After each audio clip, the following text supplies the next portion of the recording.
an organism without an environment. Equally, you can't have a background without a figure, or an environment without organisms in it, or without things in it. You can't have space which is unoccupied by any solid. You cannot have solids not occupying some space. This is absolutely elementary, and yet we don't realize it. Because, for example, the average person thinks that space is nothing. That it's just a sort of not-there-ness in which there are things. And we are slightly afraid that not-there-ness, that nothingness, that darkness, that the negative poles of all these oppositions will win. That they will eventually swallow up every kind of being and every kind of there-ness. But when you catch on to the game, you realize that that won't happen. Because what is called not existing is quite incapable of being there without the contrast of something called existing.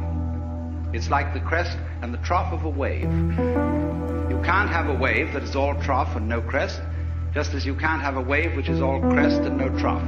Such a thing has never been manifested in the physical universe. They go together. And that is the secret. There really is no other secret than that. But it is thoroughly repressed.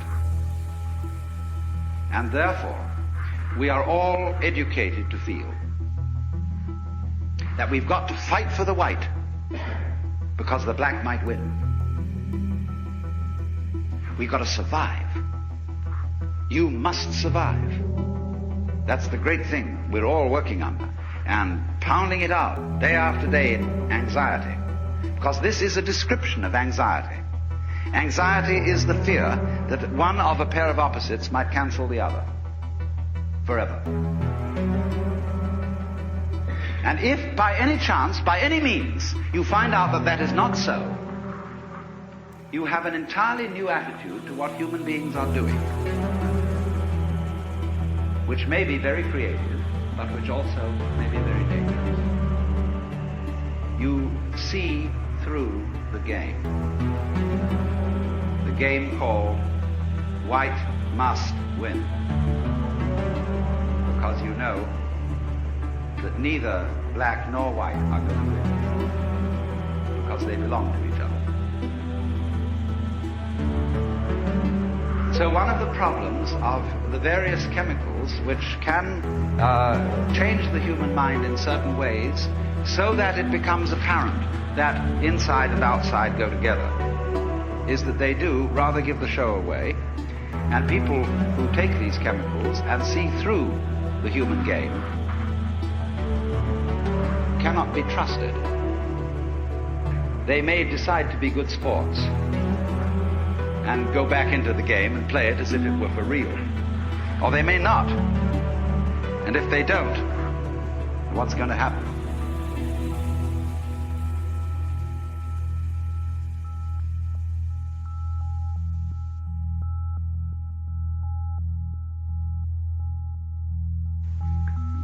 Now, you see, what is, let me speak specifically for a moment. I said the subject of this is LSD. LSD is one such chemical that does produce this curious effect of making you aware of the polarity of things. It does lots of other things. It does lots of rather unessential and trivial things. And these, of course, in all the publicity in the various national magazines about LSD, get thoroughly emphasized. In other words, when somebody says something's real psychedelic, they mean bizarre. And when the national magazines try to illustrate the effect of these chemicals with various photographs, they come on with blurred photographs of all sorts of things higgledy-piggledy messed together. Naked girls seen through prisms. Well, that's absolutely nothing to do with it. If you wanted some sort of appropriate illustration for a Life magazine article on the effects of LSD, you would have one very simple solution. You would publish the most gorgeous color reproductions of Persian miniatures and of Moorish arabesques, and of the illuminations of Celtic manuscripts. That would give you the story, so far as changes in human sensation are concerned. But there would be one thing very difficult to put across in pictures, because the people who looked at them, if they didn't get the point of view, wouldn't see it. And that is what I will call the sensation, as well as the intellectual understanding, of polarity. That is to say, that the inside and the outside, the subjective and the objective, the self and the other, go together. In other words, there is a harmony, an unbreakable harmony. And when I'm using the word harmony, I don't necessarily mean something sweet. I mean absolute concordant relationship between what goes on inside your skin and what goes on outside your skin. It isn't that what goes on outside is so powerful that it pushes around and controls what goes on inside.